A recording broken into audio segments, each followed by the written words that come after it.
Olá, estou aqui com a amiga Olga, presidente da Associação Saboarte, uma associação que é exemplo de geração de renda em nosso município, que valoriza as mulheres do campo, na qual a Olga é presidente. Olga, você como presidente, o que espera do novo prefeito de São Pedro do Iguaçu? O que espera da administração do PT junto a vocês?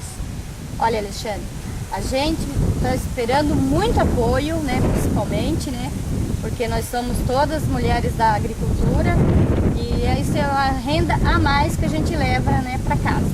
Então a gente precisa muito apoio, principalmente do prefeito, né, da gestão pública, uma política pública para a associação, principalmente formar uma política pública para a associação mesmo, para vir, sei lá, ajuda de algum, né, órgão para que a gente possa caminhar com aquela ajuda, né?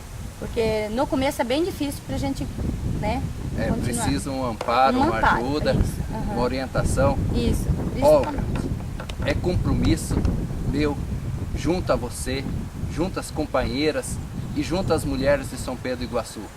Uma administração na qual valoriza as mulheres, na qual nós vamos trabalhar juntamente com vocês para que a gente possibilite novas associações, as quais gerem renda, qualidade de vida a vocês. Isso é compromisso meu, Olga, junto a vocês.